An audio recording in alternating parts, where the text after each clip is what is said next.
کو ملتا ہے اہل حق کو شہادت کا راستہ، ملتا ہے اہل حق کو شہادت کا راستہ، ملتا ہے اہل حق کو شہادت کا راستہ۔ اعوذ باللہ من الشیطان الرجیم، بسم اللہ الرحمن الرحیم، الحمد للہ رب العالمین باری خلائق اجمعین، والصلاة والسلام علی نبینا طبیب قلوبنا وشفیع ذنوبنا ابی القاسم محمد، اللہم صل علی وعلى أهل بيته الطيبين الطاهرين المعصومين ولعنة دائمة على أعدائهم أجمعين من يومنا هذا إلى قيام يوم الدين۔ أعوذ بالله من الشيطان الرجيم، بسم الله الرحمن الرحيم، قل إنما أعظكم بواحدة أن تقوموا لله مثنى وفرادا۔ درود پڑھ دیں محمد وآل محمد۔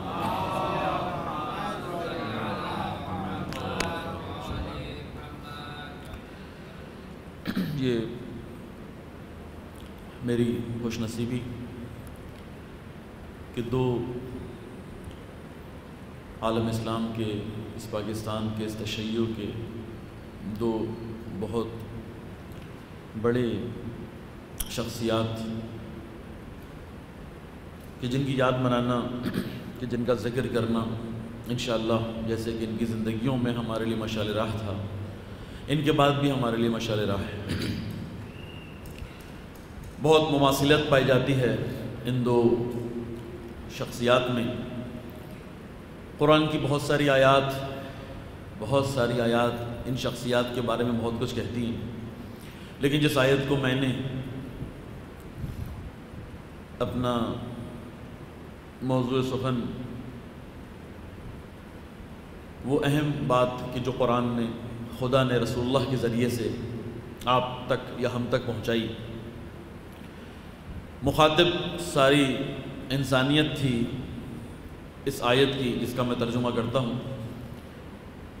عمل کچھ لوگ ہی کر پاتے ہیں اس آیت پہ کہ جس کا میں انشاءاللہ ابھی کچھ ذکر کروں گا، اور یہ دو وہ انسان ہیں کہ جنہوں نے میری نگاہ میں اس آیت پر کما حقہ، جیسا کہ حق بنتا تھا ویسا عمل کیا۔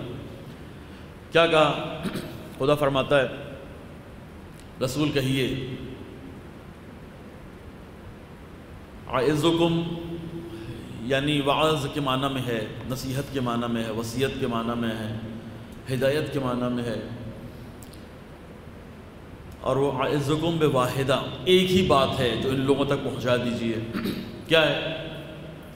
ان تقوموا للہ، قیام کرو، حالت قیام میں رہو، للہ، اللہ کے لیے، کوئی اور چیز مد نظر نہیں ہو اس قیام میں۔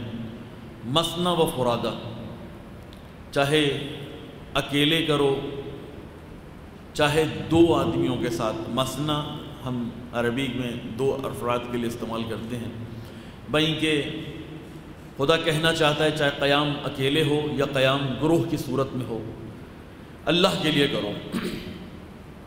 مرحوم سبت جعفر، جیسا کہ ابھی ان کے بہت سارے شاگرد، مرثیے میں عنوان بھی اسی طرح کا دیا گیا تھا کہ جو مطالب بیان کرنا چاہتے تھے اس مختصر زندگی میں کہ جو سبت جعفر نے آپ کے اور ہمارے ساتھ گزاری، کچھ لوگوں نے یہ کوشش کی ہے، شروع کیا اس کام کو کہ آہستہ آہستہ رہ جانے والوں کاموں کو، ان سے جو کام نہیں ہو پائے ان کی تقویت کریں، ان کو آگے بڑھائیں۔ ٹھیک ہے، برس فانی اور خصوصاً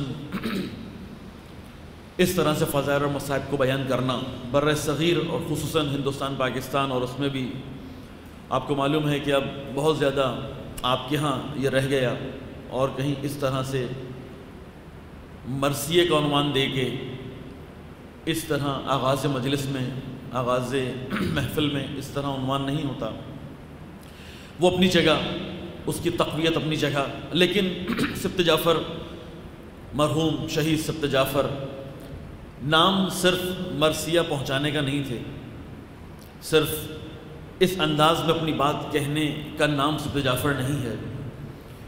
سبط جعفر نے جو، کیونکہ بات ہمیں دونوں شہیدوں پہ کرنی ہے، ایک بات ان پہ کر کے ہم دوسرے شہید پر آتے ہیں، جو بات مجھے سمجھ میں آئی وہ یہ ہے کہ سبط جعفر جو بات زبان سے نہیں اپنے عمل سے کہہ رہے تھے وہ یہ تھا، جو انشاءاللہ تمام صرف مرثیہ خانوں سے نہیں بلکہ ممبر، صاحب ممبر بھی اور نوحہ خانی کے لوگ بھی جو بات اپنے عمل سے سبط جعفر نے سمجھانے کی کوشش کی، بھائی کہ بہت اصلاحی باتیں کی۔ آپ کو معلوم ہے مرثیے میں اصلاح کا عنوان سبط جعفر کا ہی کام ہے۔ چھوٹی آواز ہوتی، چھوٹا انسان ہوتا، اگر کوئی بات کرتا نہ پہنچتی نہ سمجھ میں آتی نہ آپ اتنا اثر لیتے۔ سبط جعفر ایک بہت بڑا کام یہ بھی ہے کہ مرثیے میں اصلاح کا پہلو رکھا، اور آپ کو معلوم ہے ہر بات، جیسے بھی جوان نے 8-10 شعر 8-10 باتیں بہت جلدی کہیں، زیادہ تر مطالب سبط جعفر صاحب کے تھے، لیکن میں جو کہے ہوئے کام ہیں ان سے کہیں زیادہ ان کے کیے ہوئے کاموں کی طرف متوجہ ہوں، اور آپ کی توجہ بھی اسی طرف دلانا چاہتا ہوں۔ وہ ان کی عملی سیرت ہے۔ عملی سیرت آپ سمجھتے ہیں، جو بات کہی جاتی ہے وہ قول ہوتا ہے، جو بات کی جاتی ہے وہ عمل ہوتا ہے۔ ہم سیرت کے ماننے والے دونوں پہلوؤں کو ساتھ ساتھ رکھتے ہیں، کیا کہا اور کیسے کہا، کس حالت میں کہا اور کیا کیا، جو بہت اہم ہے۔ سبط جعفر نے جو کہا وہ آپ کے سامنے، جو کیا وہ بھی سامنے، لیکن میں اسی کو آپ کے سامنے، جو مجھے سب سے اچھا نقطہ لگا وہ یہ ہے کہ سبط جعفر نے کبھی بھی اس مداحی کو، اہل بیت کی اس فضائل کے بیان کرنے کو کبھی بھی دنیا میں ترقی کا ذریعہ نہیں بنایا، اپنی مادی ترقی کا ذریعہ نہیں بنایا۔ سبط جعفر آغاز سے جس موٹر سائیکل پہ تھا، شہادت بھی اس کی اسی موٹر سائیکل پر ہو گئی۔ اس انسان کا حق بنتا تھا کہ پاکستان کے، خصوصاً پاکستان کے بننے کے بعد سے لے کر آج تک، شخصیت کے عنوان سے، فردی شخصیت، فرد کے عنوان سے اتنا بڑا جنازہ کسی شہید کا نہیں تھا۔ ہاں، آپ اجتماع کرتے ہیں عباس ٹاؤن کے شہداء بہت بڑی تعداد میں تھے، ٹھیک ہے، جنازہ بہت زیادہ تھا، لیکن ان کی تعداد بہت زیادہ تھی۔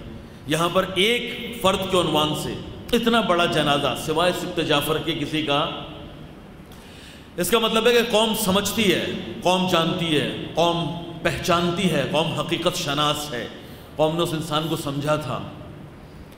اور عملی تفسیر، عملی پہلو کیا کہ سبط جعفر نے ممبر کو، محراب کو، فضائل اہل بیت علیہ السلام کو اپنی مادی دنیا کی ترقی کا ذریعہ نہیں بنایا۔ ہمیں جو بات ان سے سیکھنی ہے وہ یہی، ہمیں جو بات ان سے لینی ہے وہ یہی کہ بھائی یہ بڑا قیمتی موضوع ہے فضائل اہل بیت بیان کرنا، چاہے اس کا ذریعہ، اس کا وسیلہ مرثیہ خوانی ہو، ممبر پہ مجالس ہوں، محراب کی صورت میں مسجد کا محراب ہو یا نوحہ خوانی ہو۔ اس میں بیان کر کے ان موضوعات کو لوگوں تک پہنچا کے، اچھے انداز میں پہنچا کے، دنیاوی چیزوں سے اس کا سودا نہ کریں، دنیاوی چیزوں میں اس کو نہ تولیں، کچھ نہیں بچتا۔ خدا نے اتنا سخت امتحان لینا ہے اس انسان کا کہ جسے خدا نے صلاحیت دی کہ اس کے پاس اچھی آواز ہے، خدا نے اس کو صلاحیت دی کہ اس کے پاس اچھا ذہن ہے، خدا نے اس کو صلاحیت دی کہ وہ ایک بہت بڑے مجمع کو، بہت اچھے مجمع کو، بڑے مجموعوں کو کور کرتا ہے۔ بابا، خدا کی انہی فضیلت کا، خدا کی انہی خصوصیات کا جو تمہیں حاصل رہی، شکریہ ادا کرتے رہتے تم نے ان تمام چیزوں کا سودا کرنا شروع کر دیا۔ اب دنیا پھر انشاءاللہ، پاکستانی معاشرہ پھر منتظر ہے کہ کب دوسرا سبط جعفر یا ان جیسا کوئی اور، کہ جو انشاءاللہ قوم کی اصلاح کی بات کرے، اسی طرح سے کرے جیسا اس نے کی، اور مادی لحاظ سے خوب۔ یہ قاعدہ ہے جو میں انشاءاللہ آہستہ آہستہ استفادہ کروں گا، آخر میں جب ڈاکٹر صاحب کے اوپر بھی بات کر کے ختم کر رہا ہوں گا تو استفادہ کروں گا۔ یہ کرائٹیریا دیا کہ جو انشاءاللہ اگر ہم اس کو سمجھ لیں تو میرا خیال ہے کہ بہت ساری تشیع کی مشکلات حل ہو سکتی ہیں۔ درود پڑھیں محمد وآل محمد۔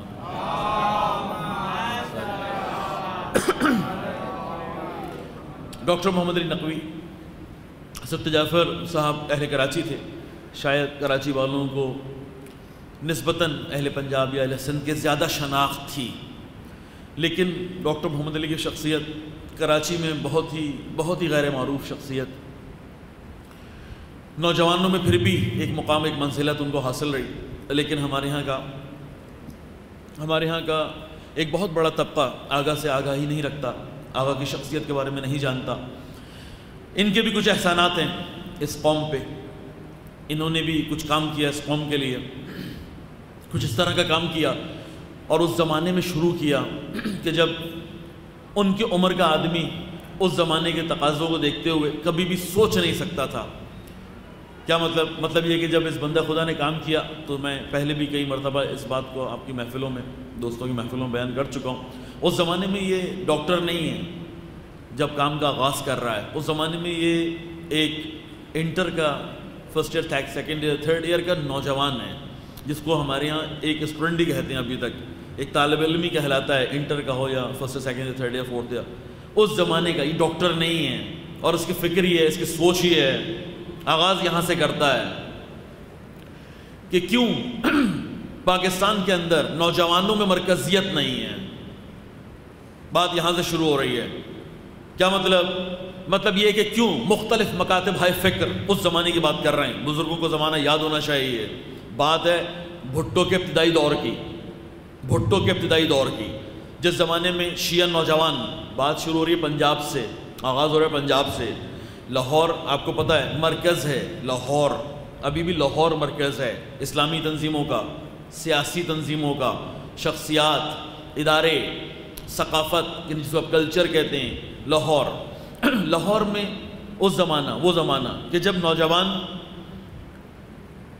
مختلف تنظیموں میں، بھائی کہ نوجوان پوٹینشل رکھتا ہے، نوجوان کچھ کرنے کا عزم رکھتا ہے، حوصلہ رکھتا ہے، جو کرنا چاہتا تھا نظر کچھ نہیں آتا تھا، کہاں کرنا ہے، کیا کرنا ہے، کس لیے کرنا ہے، اور وہ اپنے جذبات کو ٹھنڈا کرنے کے لیے اس وقت کی موجود مختلف تنظیموں کو اپنا وسیلہ بنایا کرتا تھا۔ یعنی کیا مطلب یہ کہ اپنے آپ کو این ایس ایف میں رکھتا تھا۔ این ایس ایف اس زمانے کی نیشنل اسٹوڈنٹ فیڈریشن کی بات کر رہا ہوں، یعنی سرخوں کا بنایا ہوا گروپ، سرخے، اس زمانے کا سرخہ، یعنی جو کمیونزم سے متاثر، سوشلزم سے متاثر، اور اللہ کے وجود کا انکار کرنا فخر سمجھتا تھا۔ یہ پاکستان میں ہوا ہے، یہ بھٹو کا ابتدائی دور ہے، یہ سوشلزم اور کمیونزم کا آغاز پاکستان میں، دنیا میں نہیں، یہاں پر عروج تھا۔ بھٹو صاحب نے اس کو بہت سپورٹ کیا تھا، اس فکر کو۔ اس بنیاد پر ہمارے یہاں کا نوجوان ان تنظیموں کو اگر یہاں سے بچتا تھا، ایم ایس ایف میں گرتا تھا، مسلم لیگ کی بنائی ہوئی آرگنائزیشن تھی، وہاں سے بچتا تھا، جماعت اسلامی میں جا کے گرتا تھا، جماعت اسلامی صاحب اس کو بچا لیں تو وہ پی ایس ایف کا حصہ بن جایا کرتا تھا، پیپلز پارٹی کا حصہ بن جایا کرتا تھا، پیپلز اسٹوڈنٹ آرگنائزیشن کا، پیپلز اسٹوڈنٹ آرگنائزیشن کا حصہ بن جایا کرتا تھا۔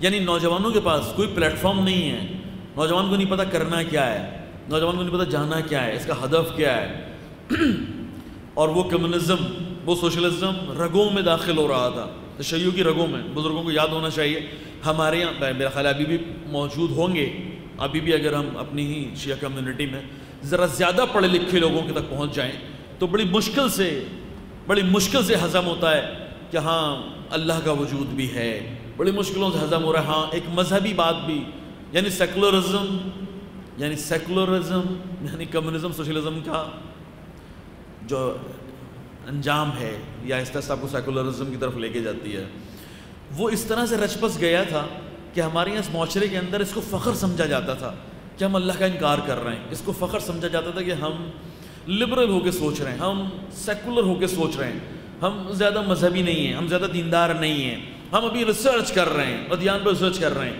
ہمیں شیعہ نہ کہو، ہمیں سنی نہ کہو، ہمیں کوئی دیندار، ابھی ہمیں مذہب کی طرف نہ لے گئے، اسے فخر سمجھا جاتا تھا۔ یہ ہے ڈاکٹر محمد علی کا زمانہ، کہ جب ایک اسٹوڈنٹ ہے، ڈاکٹر میں بار بار کہہ رہا ہوں، اس زمانے کا ڈاکٹر نہیں ہے، اس زمانے کا ایک اسٹوڈنٹ ہے جو اس طرح سے سوچتا ہے۔ چار بڑے علماء اس زمانے میں اس ایک شخصیت کی بات کو سمجھ لیتے ہیں کہ کہنا کیا چاہ رہا ہے، بھائی کہ ہم اس کو دوسرے انداز میں بھی کہہ سکتے ہیں کہ چار علماء نے کچھ اس طرح سے اس نوجوان کی پرورش کی۔ ایک اپنے والد جو گھر میں تھے، جو گھر سے ہی تربیت شاندار ملی، والد بڑے معروف مبلغ تھے، ان کے اپنے امیر حسین نقوی بڑی شخصیت تھی، اس زمانے کا بڑا مبلغ تھا، قم کا فارغ نجف سے قم کا فارغ تحصیل تھا، افریقی دنیا میں بہت بڑی تبلیغات کا مرکز انہی کی وجہ سے قائم ہوا تھا۔ ڈاکٹر صاحب کی بھی زیادہ زندگی شروع میں افریقہ اور لندن میں گزری ہے، اچھی بڑی ایجوکیشن باہر لی ہے، پھر آ کے کنگ ایڈورڈ میں میڈیکل یونیورسٹی سے پھر آہستہ آہستہ یہاں لاہور کے اندر اپنی باقی تعلیمی زندگی۔ ڈاکٹر محمد علی کا ایک استاد، ان کا اپنے والد دوسرا استاد وہ جو محسن ہے، جیسے ہم محسن ملت کہہ سکتے ہیں، بلکہ کہتے ہیں، لقب دیا جاتا ہے، اور وہ مرحوم صفدر حسین نجفی صاحب کی ذات ہے۔ بڑے احسانات ہیں اس قوم کے اوپر، بھائی کہ اہل کراچی ان کو بھی کم جانتے ہیں، لیکن اس کے اس قوم پر، اس ملت پر بڑے احسانات ہیں۔ ایک دوسرا استاد یہ اس صورت میں۔ تیسرا مرتضیٰ حسین صدر الفاضل، ہمیشہ بھائی کہ بہت بڑا آدمی تھا، لیکن ہمیشہ اپنے ساتھ صدر الفاضل کے لقب لگایا، بھائی کہ مجتہد تھا، جو مجتہد ہے پاکستان کی ایک بہت بڑی مصیبت، جو رہا مجتہد، ڈکلیئر مجتہد تھا۔ ایران اور عراق میں جسے مجتہد کہا جاتا تھا، وہ اپنے ساتھ کبھی مجتہد نہیں لگاتا، وہ ایک چھوٹی سی لکھنؤ کی ڈگری صدر الفاضل پر اکتفا کرتا ہے، صدر الفاضل۔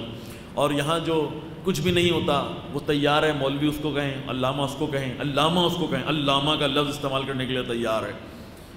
مجتہد بھی لگا رہتے ہیں کچھ لوگ اپنے ساتھ، جو حقیقت میں ڈکلیئر مجتہد ہے، اس نے صدر الفاضل کی۔ بڑی شخصیات پتہ چلتی ہیں یہاں سے، یعنی وہ مرتضیٰ حسین صدر الفاضل۔ اور اسی طرح سے ایک اور شخصیت آغا کی زندگی میں کہ جن کا بھی ذہن سے میرے نام نکل گیا ہے، ان چار علماء کی ہمارے بلتستان کے عالم دین تھے علی موسوی، جن کا بھی حال ہی میں انتقال، کچھ عرصہ ہوا انتقال ہوا۔ ان چار شخصیات سے ڈاکٹر محمد علی نے کام کا آغاز کیا۔ یہ علماء اس زمانے میں، میرا خیال ہے کہ ابھی بھی اس پائے کے علماء پاکستان میں مشکل سے ملیں گے، جس علماء کے پائے کی میں بات کر رہا ہوں، لیکن اس زمانے میں ڈاکٹر محمد علی سائیکل چلاتے تھے، اور یہ سائیکل پہ پیچھے بیٹھ کے تبلیغات کے لیے جایا کرتے تھے کہ ڈاکٹر محمد علی بتاؤ جانا کہاں ہے، کس یونیورسٹی میں جانا ہے، کہاں درس دینا، تم نے کہاں نوجوانوں کو جمع کیا ہوا ہے۔ آج ہمارے پاس بھائی کہ انقلاب آ چکا ہے، انقلاب آئے ہوئے بھی عرصہ ہو چکا ہے، میں بات کر رہا ہوں 72 73 74 75 76 کی، کہ جب انقلاب نہیں آیا ہوا تھا۔ اب یہ انقلاب کے بعد ہے کہ بہت سارے علماء آپ کو مل گئے، بہت سارا اس طرح کا انقلابی مدارس، انقلابی شخصیات، تنظیمیں اب ہمارے پاس ہیں، لیکن اب اس کے باوجود بھی اگر ہم کسی جگہ پہ کسی عالم دین کو لے جانا چاہیں تو مشکل ہو جاتا ہے، جبکہ وہ اس پائے کا نہیں ہے جس پائے کی میں شخصیات کی بات کر رہا ہوں۔ اس کو اس لیکچر میں لے جانا، درس میں لے جانا، اور کہیں آپ موٹر سائیکل لے کے پہنچ جائیں کہ اگر موٹر سائیکل پہ بیٹھ کے چلیں تو پھر عالم دین تو پھر آئندہ کبھی آپ کو گھر میں بھی محلے میں بھی گھسنے دے گا کہ آپ موٹر سائیکل لے کر آ گئے، مولانا صاحب کو لے کے جا رہے ہیں۔ ہمارے ان شخصیات کی وجہ سے آج تک تشیع قائم ہے کہ جنہوں نے اس طرح کی قربانیاں دی تھیں، کہ انہوں نے یہ نہیں دیکھا کہ کیسے جانا ہے، یہ نہیں دیکھا کہاں جانا ہے، انہوں نے کہا بھائی جانا ہے، کسی نہ کسی طرح سے پہنچنا ہے، اپنے آپ کو پہنچانا ہے۔ اسی طرح سندھ کا ایک بہت بڑا آدمی، بہت بڑی شخصیت، ان کے بارے میں بھی اس طرح کی باتیں سنی ہیں، لیکن ابھی بہرحال وقت نہیں ہے کہ ہم یہ بات کریں۔ لیکن ڈاکٹر محمد علی اس طرح کی شخصیات کا تراشا ہوا ایک نوجوان، کہ جس کی بات سمجھ میں آئی کہ اس عمر میں بھی اس طرح سے لوگوں کی ہدایت، نوجوانوں کو جمع کیا جا سکتا ہے، علماء سے استفادہ کیا جا سکتا ہے، اس کا لگایا ہوا بیج ہے، انقلاب سے پہلے لگایا ہے۔ دیکھیں انقلاب کے بعد بہت آسان ہے کہ ہم نوجوانوں کو جمع کریں۔ لوگ پوچھتے تھے انقلاب سے پہلے کیا کریں، تو بڑی مشکل سے بتایا کرتا تھا بھئی کیوں جمع ہو رہے ہیں، ہدف کیا ہے، مقصد کیا ہے، جانا کہاں ہے۔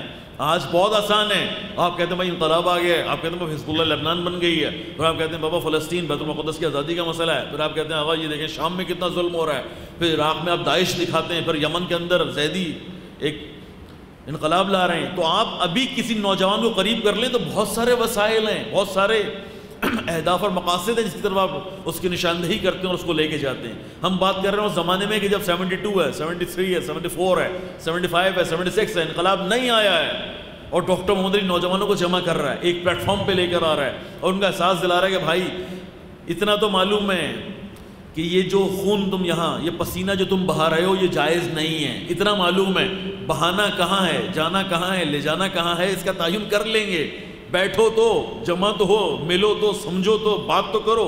یعنی اس طرح سے آغاز کیا ہے ڈاکٹر محمد علی نقوی۔ پاکستان کے اندر ISO امامیہ اسٹوڈنٹ آرگنائزیشن ان کا لگایا ہوا پودا ہے، امامیہ آرگنائزیشن ان کا لگایا ہوا پودا ہے، شہید فاؤنڈیشن ان کا لگایا ہوا پودا ہے، تحریک جعفریہ کی جو پہلے تحریک نفاذ فقہ جعفریہ تھی ان کا لگایا ہوا پودا ہے، انقلابی مدارس، کیونکہ ان شخصیات کو جب آپ نے انقلابی نوجوانوں کو جمع کر لیا، پھر ان نوجوانوں سے کہا کہ آپ جاؤ پڑھنے کے لیے، ایک ہی جگہ پہ نہیں رہنا ہے، تم نے اسٹوڈنٹ زندگی گزار لی، اب اجتماعی امور میں آنا ہے، اب نکلو، اب مدارس بنانے کی ضرورت ہے، واپس پلٹو، قوم کی رہنمائی کی ضرورت ہے۔ ایک بہت بڑا گروہ حوزہ علمیہ قوم پہنچا دیا، واپس آئے، انقلابی مدارس بننا شروع ہو گئے۔ یعنی میں کہوں گا کہ اس وقت جتنے بڑے کام معاشرے میں آپ کو نظر آتے ہیں یہ زیادہ تر اس ایک آدمی کا کیا ہوا کام ہے، اور اگر وہ رہ جاتا تو بہت کچھ سوچ رہا تھا، اس نے اصلاح اسکول کا پلان کر رکھا تھا المصطفیٰ کے نام سے، غریب شیعہ آبادیوں میں المصطفیٰ اسکول کے نام سے کام شروع کر چکا تھا، سلیبس ڈیزائننگ کی بات کرتا تھا، نوجوانوں کو اسکالرشپ دینے کی بات کرتا تھا. وہ ایک آدمی تنہا یہ سوچتا تھا، وہ ایک آدمی تنہا یہ کام کرتا تھا. ہم بہت عرصے تک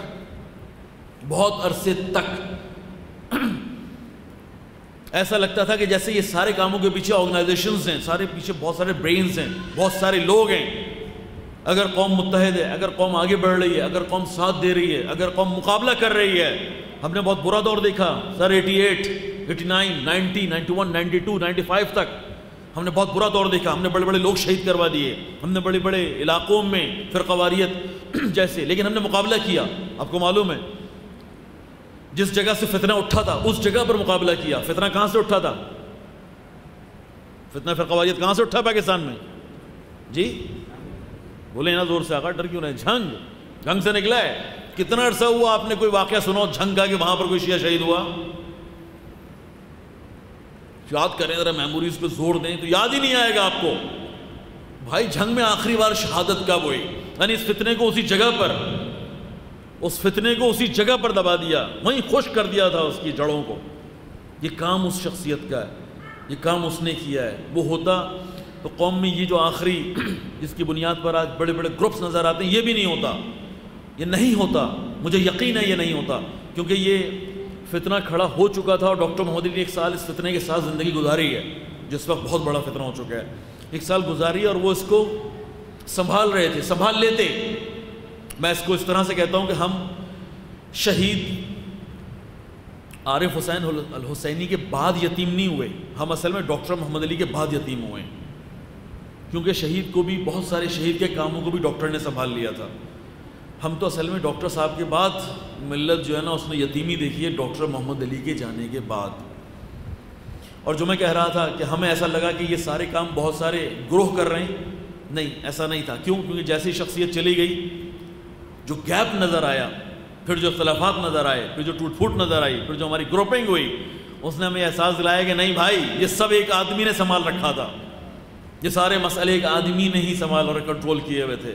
ہم سمجھ رہے تھے کہ لوگ بڑے ہو گئے. خوب، اگر یہ باتیں سمجھ میں آ گئی تو میں اس قرآن کی آیت کا مصداق جو میں چاہ رہا تھا بتاؤں کہ بھائی کہ ان شہداء کے لیے قرآن نے بہت کچھ کہا ہے، لیکن جس چیز پر اور جس آیت کو سب سے زیادہ ان 2 شخصیات پر امپلیمنٹ کیا جا سکتا ہے وہ یہ ہے کہ مثنا و فرادہ، یعنی وہ شخصیات ہیں کہ جنہوں نے اکیلے ہی قیام کیا اور اپنی سخت جملہ ہے لیکن مجبوری ہے، وہ یہ ہے کہ اپنی آخری زندگی تک بھی یہ فرادہ ہی کی حیثیت سے قیام کی حالت میں رہے، یعنی اکیلے ہی قیام کی حالت میں رہے.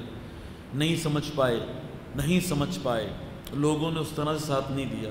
اگر لوگ بشعور ہو چکے ہوتے، اگر لوگ سمجھدار ہو چکے ہوتے، اگر لوگ اپنی شخصیتوں کو، خصوصاً ان جیسی شخصیات کو سمجھ چکے ہوتے، تو سوال ہی پیدا نہیں ہوتا کہ ہم 95 میں ڈاکٹر صاحب کی شہادت ہے اور 3 سال پہلے سبت جعفر صاحب کی شہادت ہے. 4 سال ہوئے، 3 سال ہوئے، 2 سال ہوئے. 2 سال یعنی اس کا مطلب 2013 2014 کا 2012 کا اینڈ یا 2013 اور ڈاکٹر محمد 95. دیکھیں میں کیا کہنا چاہ رہا ہوں، اب بھی ملت اور قوم اتنی ہی بانجھ ہے. یعنی ہم نے اس سے پہلے شہید حسینی چلے گئے نا آپ کے ہاتھوں سے، کراچی میں مظفر کرمانی چلے گئے نا آپ کے ہاتھوں سے، یعنی بڑی بڑی شخصیات کو ہم گنوا رہے ہیں، لیکن اس کے باوجود بھی ہم تیار نہیں ہیں اپنے آپ کو بدلنے کے لیے. اس کے باوجود بھی ہمیں فرق آ رہا ہے، ہمیں کوئی فرق نہیں آ رہا، ہم اسی طرح کے لوگ ہیں. ابھی بھی ہم معذرت کے ساتھ شہادت کے بعد، شہید ہو جانے کے بعد اسی طریقے سے افسوس کرتے ہیں، مردہ پرستی کرتے ہیں. چلا گیا نا اپنی دنیا سے، اب افسوس کرو، اب اس کے لیے جشن، اب اس کے لیے مجلسیں، اب اس کے غم میں رو، اب اس کی چیزوں کو یاد کرو. لیکن اب زندگی کے اندر ان بڑی شخصیات کا زندگی میں ان کی قدردانی کریں. اگر نہیں ہوتا ہم سے یہ، نہیں ہوتا ہم سے یہ. ہم ابھی بھی اتنے سال گزرنا جانے کے باوجود، اتنا وقت گزر جانے کے باوجود ہماری وہی روش ہے، ہمارا وہی انداز ہے. اب آپ بھی دیکھیے کہ کہ آپ معاشرے میں کس کو قیمت دے رہے ہیں. دیکھیں، آپ غور کریں، توجہ کریں. آپ کتنے لوگ جو اس بات کو جانتے ہیں کہ ابھی بھی معاشرے کی اساس کن لوگوں کی بنیاد پر ہے؟ اس تشیع کی اساس کون لوگ ہیں؟ کتنے لوگ جانتے ہیں؟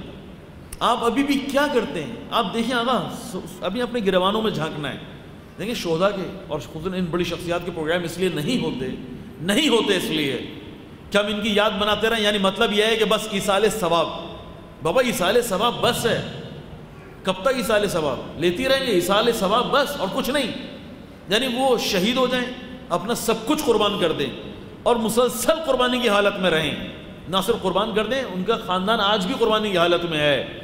کیا آپ نے سنبھال لیا؟ ان کی فیملیز کو سنبھال لیا آپ نے؟ آج بھی ان کے داماد کو خطرہ ہے، اور وہ بیچارہ جو ہے وہ یہاں ملک میں نہیں ہے. سبت جعفر اس شہر میں نہیں ہے، ابھی بھی اس کی ذات کو خطرہ ہے. ہم نہیں سنبھال پا رہے. کیوں؟ کیونکہ ہمارے ابھی بھی ہمارے سٹینڈرڈ مختلف، ہمارے معیارات چینج ہیں. ابھی بھی ہم کچھ اور، کسی اور چیز کو، کسی اور شخصیت کو، کسی اور اداروں کو، کسی اور چیز کو اہمیت دیتے ہیں. ہماری سمجھ بات نہیں آ رہی. ہم سنجیدہ نہیں ہیں، ہم نہیں ہیں ابھی تک سنجیدہ. اور ہم نے کہا کہ شہداء کی محفلوں کو، ان کی برسی کے پروگرامز کو، ان کی یادوں کو زندہ کرنا، ہدف یہ نہیں ہو سکتا. میں نہیں مانتا کہ صرف یہ ہدف تھا کہ ایصال ثواب. دیکھیں واپس آپ کو لے کے چلنے کربلا. درود پڑھیں محمد والے محمد.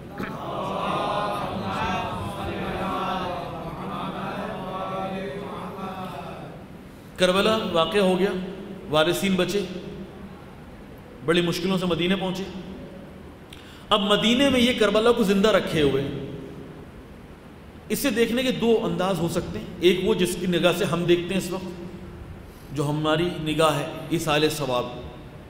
یعنی اب آپ ذرا سوچئے، کربلا کے واقعات کو امام سید سجاد بیان کر رہے ہیں مختلف، بلکہ میرا خیال یہ کہ سب سے زیادہ ان دو شخصیات نے بیان کیے، جناب زینب اور سید سجاد. اب آپ مجھے ذرا سوچ کے بتائیے گا، یہ سارے شہداء کی جو یاد مناتے رہے، آپ کو معلوم ہے کہ کربلا کے واقعے کے بعد بھی کم سے کم 34 سال زندہ رہے. امام سجاد کربلا کے واقعے کے بعد کم سے کم 34 سال زندہ رہے. ان دو شخصیات نے کربلا بیان کی ہے جو آپ تک پہنچ گئی ہے.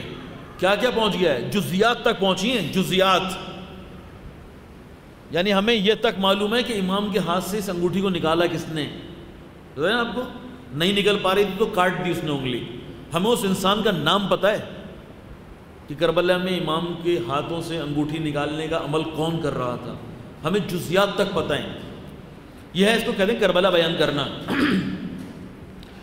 اب یہ شخصیات کربلا بیان کر رہی ہیں، عاشور کے واقعے سے واپس پلٹی ہیں. مدینہ کا ماحول ہے جو ابھی بھی سویا ہوا ہے، ابھی بھی جاگا نہیں ہے، ابھی بھی احساس نہیں ہے، ابھی بھی احساس نہیں ہے.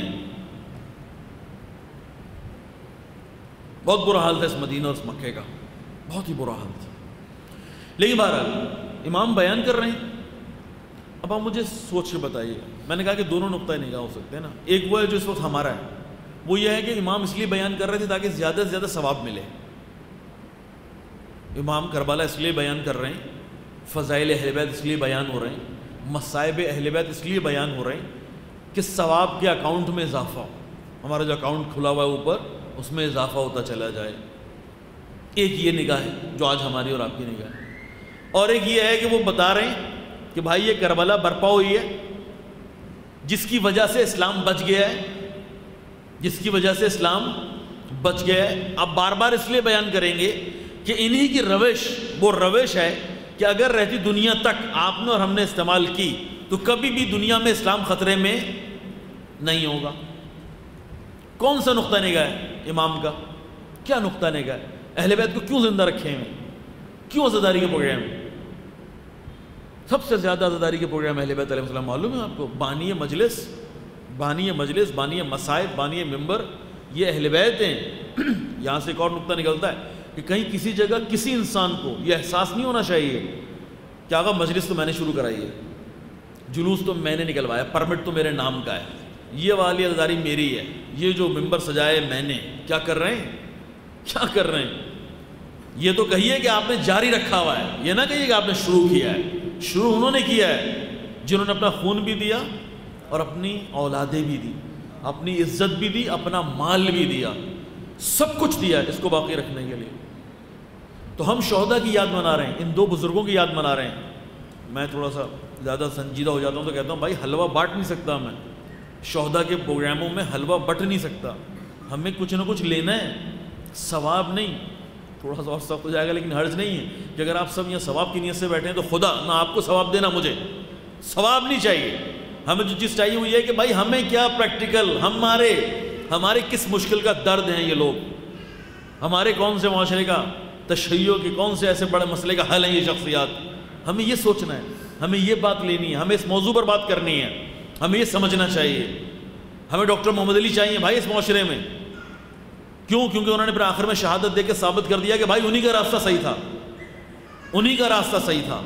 ہمیں سبت جعفر چاہیے اس معاشرے میں، کیونکہ انہوں نے اپنا خون دے کے، اس موٹر سائیکل پہ خون دے کے ثابت کر دیا. جو میں بات کر رہا تھا کہ ایک قاعدہ سمجھ میں آتا ہے تشیع کے زوال کا بھی، اور اگر آپ چاہیں الٹا کر دیں تو کامیابی کا بھی ایک قاعدہ سمجھ میں آتا ہے. ڈاکٹر محمد علی اور سید سبت جعفر زیدی. درود پڑھیں محمد والے محمد.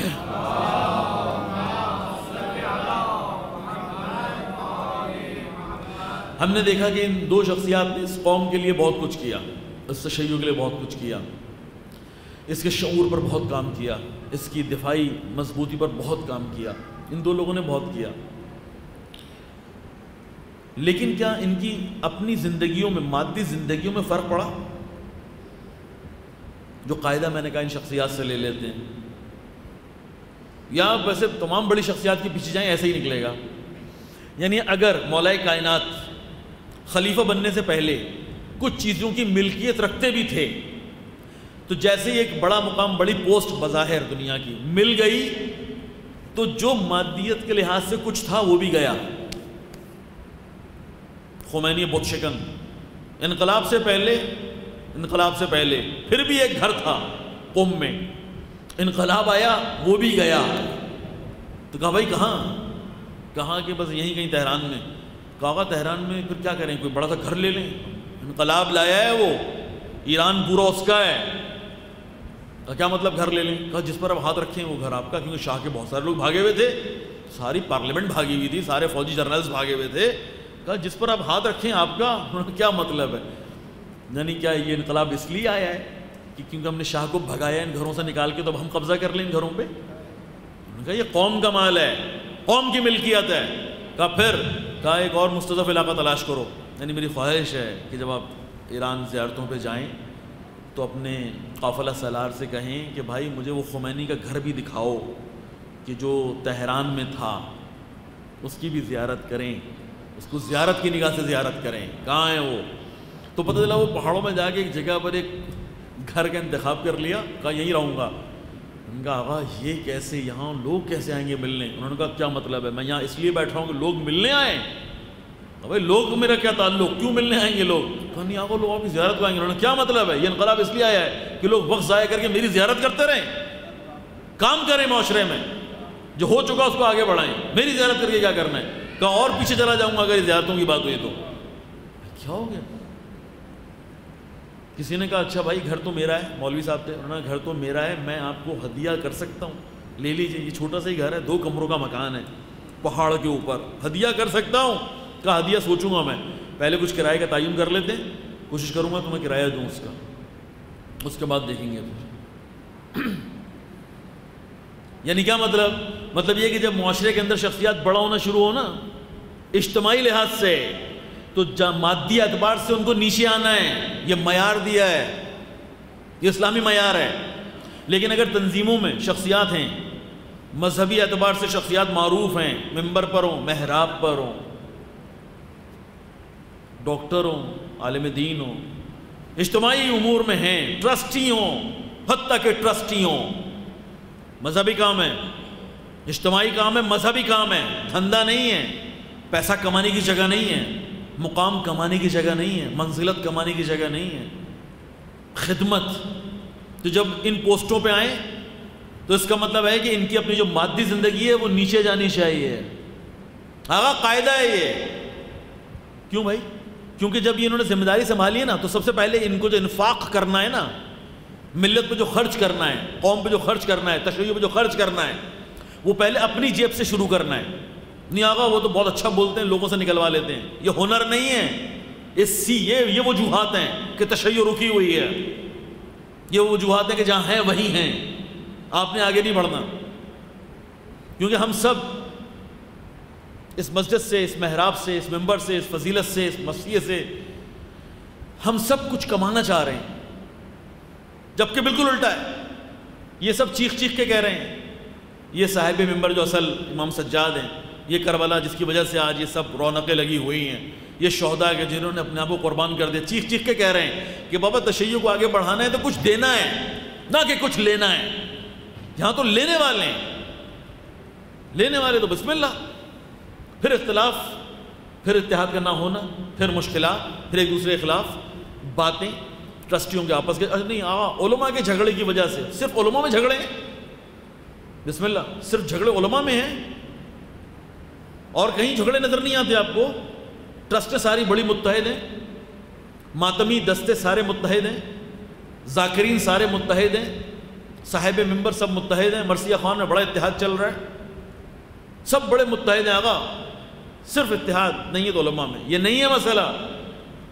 مسئلہ یہ ہے کہ ہم نیچے سے لے کر اوپر تک مسئلہ بنا ہوا ہے، نیچے سے لے کر اوپر تک. کیوں؟ کیا وجہ ہے؟ وہ یہ ہے کہ ہم سب ایصال ثواب کے چکر میں ہیں. بابا ایصال ثواب دوسرا تیسرا چوتھا ہدف ہوتا ہے، پہلا ہدف ایصال ثواب نہیں ہے. یہ کربلا ایصال ثواب کے لیے نہیں تھی. یعنی امام نے ساری قربانیاں اس لیے دی کہ آپ کی منزلت بڑھتی رہے. واہ کیا بات کر رہے ہیں آپ. یہ ساری قربانیاں اتنے،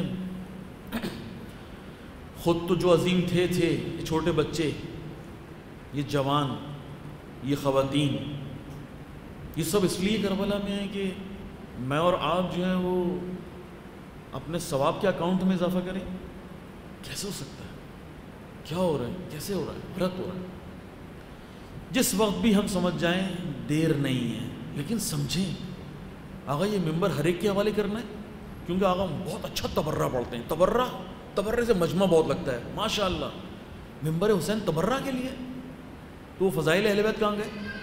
یہ حسین شناسی کیوں نہیں ہو رہی؟ یہ کربلا شناسی کیوں نہیں ہو رہی؟ کیا مطلب نہیں ہو رہی؟ یعنی یہ کہ جب قوم کو، تشیع کو، ملت کو جب ضرورت پڑتی ہے تو پھر ہمارے بڑے لوگ اپنے بچوں کو ملک سے باہر کیوں بھیج دیتے ہیں؟ آقا مسئلہ ہے، حالات خراب ہیں، بچے کو باہر بھیج رہا ہوں، پڑھنے کے لیے جا رہا ہے باہر، حالات خراب ہیں، بچہ پڑھنے جا رہا ہے. اچھا یہ جو کربلا نے کہا تھا کہ بھائی جب حالات خراب ہوں تو سب سے پہلے اپنا بچہ لے کے جاؤ، وہ کہاں گیا؟ کیونکہ ہم نے بات ہی نہیں کی نا اس پہ. ہم نے تو کہا تبرہ، اور تبرہ کا بھی ہم نے مفہوم لیا ہے کہ 3 شخصیات کو نشانہ بنانا ہے، انہی کو کہنا ہے. اگر آپ نے ان 3 کا نام نہ لیا ہوتا نا بھائی، میں بڑی سے بڑی کتاب پہ ہاتھ رکھ کے کہہ سکتا ہوں کہ یہ تینوں بھی ختم ہو چکے ہوتے معاشرے سے. آپ نے زندہ رکھا ہے. جیسے سب چیزوں کو بھول گئے، کون سی چیز یاد ہے؟ سب بھول گئے تھے، آپ نے یاد رکھا ہے. سازش ہوئی ہے ہمارے ساتھ، سازش. جب آپ منبر ایسے لوگوں کے ہاتھ میں دے دیں کہ جن کا آپ کی خواہش یہ ہے کہ مجمع جمع کریں، آقا بسم اللہ، پھر مجمع ہی لگاتے رہیے. ہر سال لگ رہا ہے مجمع، ہر سال کربلا ہو کے گزر جاتی ہے. 2.25 مہینے کی کربلا ہو کے گزر جاتی ہے. ہم ویسے کے ویسے ہی، ویسے کے ویسے ہی. کیا ہوا؟ خدا انشاءاللہ میں توفیق دے کربلا سے صحیح استفادہ. اہل بیت علیہ السلام جیسا کہ انہوں نے قربانیاں دی، بابا ہم سے یہی تقاضے ہیں، ثواب نہیں، قربانیاں. ہر سطح پہ قربانی، ہر سطح پہ. آخری بات کر کے اپنی گفتگو ہی اختتام، کہ ان 2 شخصیات نے سمجھایا اور ان کو کربلا والوں نے سمجھایا کہ دیکھیں اسلام، تشیع، قوم اوپر اس وقت آتی ہے کہ جب اس طرح کی شخصیات اور قائدین اپنے آپ کو مائنس کرتے ہیں. مائنس سمجھتے ہیں؟ جب یہ اپنے آپ کو مائنس کرتے ہیں، جب یہ اپنے آپ کو مائنس کرتے ہیں نا دنیاوی لحاظ سے بھی، تب معاشرہ، تب اسلام، تب ترقی ہوتی ہے. لیکن اگر ہر جگہ میں رہتا ہے، میں سر میں بھی تو شخصیت ہوں، میں بھی ٹرسٹی ہوں، میں عالم دین ہوں، میں مولانا ہوں محراب کا، میں وکیل ہوں، میں ڈاکٹر ہوں، میں جج ہوں، میں ہوں سب. میں گھر کے اندر بھی میں کرتے رہیں، معاشرے میں بھی، تشیع میں بھی، پھر نہیں آگے بڑھتے، پھر یہی رہے گا، ایسے ہی رہے گا۔ ہر جگہ کے یمن کا تذکرہ، ہر جگہ کے انقلاب کا تذکرہ کر کے خوش ہوں گے، آقا لبنان میں انقلاب آیا ہوا ہے الحمدللہ، ایران میں انقلاب آیا ہوا ہے الحمدللہ، بحرین میں لوگ قیام کی حالت میں ماشاءاللہ، عراق میں آقا سیستانی کہنے پہ 2.5 میل تقریباً کوئی 25 لاکھ کی عوامی فوج بن گئی ہے، اوہ ماشاءاللہ۔ یمن کے اندر آقا حوثیوں نے، بابا ادھر ادھر کی باتیں کر کے خوش رہنا ہے، یہاں نہیں سوچنا، کوئی کردار نہیں ہے، کوئی کردار پلے کرنا ہی نہیں ہے، نہیں معجزہ ہو جائے گا، معجزہ ہو جائے گا، خدا نخواستہ امام آ گیا، مجھے بتائیں پاکستان سے کتنے لوگوں نے شامل ہونا ہے؟ کہہ تو رہے ہیں آ جائیں، وقت ہو گیا ہے، تقریباً قریبی ہے، فلاں ہے، بھائی کتنے لوگوں نے شامل ہونا ہے اس پاکستان سے؟ پاکستان کا کوئی رول ہے یا نہیں؟ اور اس طرح جو بھی ہماری حالت ہے، اگر معجزہ ہو جائے گا، سب لوگ انقلابی ہو جائیں گے، یہ بھی عجیب سا مذاق ہے۔ یعنی کیا مطلب؟ یعنی جیسے امام آئے، آپ صبح اٹھیں گے تو آپ سب بالکل جس طرح سے ایک امام کا مجاہد اور سپاہی ہوتا ہے ویسے ہو چکے ہوں گے، ٹرینڈ، آپ سب کو اسلحہ چلانا آتا ہوگا، آپ کے لباس تیار ہوں گے، آپ نے اسلحہ خریدا ہوا ہوگا، آپ بہت منظم جسم کے مالک ہوں گے، آپ کا شیڈول سارا طے ہو چکا ہوگا، نمازیں آپ کی قضا نہیں ہو رہی ہوں گی، یعنی آپ انقلابی بن کے اٹھیں گے۔ ایسا ہونے والا ہے کیا؟ بقیہ معصومین کے زمانے میں ہو جاتا بھائی اگر ایسے ہی ہونا ہے تو یہ کیوں اتنا خون جگر پیتے رہے؟ یہ سارے اہل بیت کیوں اپنے زمانے میں اپنے شیعوں کے ہاتھوں خون جگر پیتے رہے؟ یہ نہیں ہونا، نہیں ہونا، قدم اٹھانا ہے، پریکٹیکل لائف، قدم اٹھائیں۔ اسلام، آخری بات، بار بار کہہ رہا ہوں آخری بات، لیکن یہ واقعی آخری بات، کہ اسلام پارٹ ٹائم جاب کا نام نہیں ہے، تشیع پارٹ ٹائم جاب کا نام نہیں ہے، امام زمانہ کا انتظار پارٹ ٹائم جاب نہیں ہے کہ آقا جب مجھے فرصت ملی اپنے سارے کاموں سے تو میں 1 گھنٹہ دن میں، 1 گھنٹہ ہفتے میں، 1 گھنٹہ مہینے میں، واہ، بقیہ پوری زندگی مادیت کو مضبوط کرنے کے لیے اور تشیع یا معنویت کو مضبوط کرنے کے لیے 1 گھنٹہ، 1 گھنٹہ، 2 گھنٹہ، اور پھر اعتراض یہ ہے کہ تشیع ترقی کیوں نہیں کر رہے، ہم آگے کیوں نہیں بڑھ رہے، ہمارے مسائل حل کیوں نہیں ہو رہے؟ سب کو مل کے کرنا ہے، سب کو مل کے کرنا ہے، ہم نے، آپ نے، سب نے، اس میں ڈاکٹر کا خون بھی چاہیے، عالم دین کا بھی چاہیے، اور شاعر اور نوحہ خوان کا بھی چاہیے۔ جب تک خون کی ضرورت نہیں اس وقت پسینہ چاہیے، محنت کریں، جب یہ کریں گے انشاءاللہ سمجھیں گے ان موضوعات کو صحیح طرح سے، ان پر کوئی عملی پریکٹیکل کوئی بات کرنے کی کوشش کریں گے تو ہم آگے بڑھیں گے۔ اور اگر ہم نے یہ نہیں کیا تو اس طرح کی مجالس ہم کرواتے رہیں، اس طرح کے پروگرامز ہم ارینج کرتے رہیں، اس طرح کی کربلائیں ہم مناتے رہیں، اگر عملی زندگی میں اس کا کوئی فائدہ نہیں ہو رہا تو بہت مشکل ہے کہ ثواب کی نگاہ سے بھی آپ کہیں پہنچ پائیں، اگر عملی زندگی میں آپ نے ان شخصیات سے فائدہ نہیں اٹھایا۔ میں مذاق میں کہتا ہوں، فرض کریں کہ سب انشاءاللہ جنت میں پہنچ جاتے ہیں اور آپ کی ملاقات ہو بھی جاتی ہے اہل بیت علیہ السلام سے، اور وہاں پر جناب فاطمہ زہرا سلام اللہ علیہا بھی تشریف رکھتی ہوں، اور آپ سب کے سب اپنی اولادوں کے ساتھ، اپنے گھر والوں کے ساتھ جنت میں پہنچے، آپ نے دیکھا کہ وہ لوگ جو بیٹھے ہیں ان کی تو بڑی عجیب اسٹوریز ہیں، کہیں گے بھائی اس کا ہاتھ چلا گیا، یہ بغیر سر کے آیا، اس نے گلے میں تیر کھایا، یہ جو ہے اس طرح سے ہوا، اس کے ساتھ یہ ہوا، یہ اس کی یہ پامالی ہوئی، وہ اپنے بتا رہے ہوں کہ کس طرح سے جنت کا مقام انہوں نے حاصل کیا، اور آپ سب اپنے بچوں کے ساتھ، اپنے سروں کے ساتھ ہم پہنچے اور فخر بھی کر رہے ہوں، آقا دیکھیں ہم بھی جنت میں آ گئے۔ ہم کہہ رہے ہیں اٹھائیں گے کیسے یہ سر بی کے سامنے کہ کوئی قربانی دیے بغیر اس دنیا سے چلے گئے، کھانس کے، بقول ڈاکٹر صاحب کے خدا نہ کرے کھانس کے آدمی مرے، یہ کہنا چاہ رہے تھے، متحرک زندگی، پریکٹیکل لائف کہ جو سبب بنے کہ آپ میں سے انشاءاللہ کربلا والوں کے ساتھ ملنے کے لیے یہیں اسی کاروان سے لوگ نکلیں، شہادتوں کی صورت میں، کوششوں اور جدوجہد کی صورت میں، اور انشاءاللہ وہاں پر شرمندہ نہ ہو، وہ کہیں بھائی کچھ لائے ہو ہمیں دینے کے لیے، ہمیں دکھانے کے لیے، تو کہیں ہاں بھائی ہم بھی ایسے ہی نہیں آئے، ہمارے پاس بھی بہت کچھ ہے، کچھ دکھا سکیں۔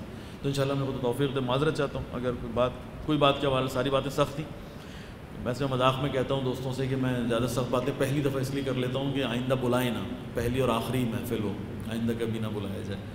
تو انشاءاللہ اگر کوئی بات ہماری ان لوگوں کی عملی زندگی سے سمجھ میں آئے اور ہم اس پر عمل کر سکیں تو یہی وہ اجر ہے کہ جو ہمیں اس محفل سے چاہیے، اور انشاءاللہ کبھی خدا میں یہ توفیق ہی نہ دے کہ ہم اس طرح کے ممبر اور محراب سے اپنی مادی دنیا کو، اپنی مادی زندگی کو آگے بڑھانے کے لیے سوچیں گے، خدا ہم اس طرح کی توفیق نہ دے۔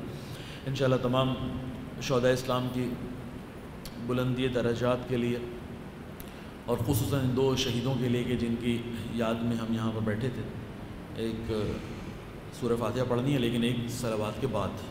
اللہ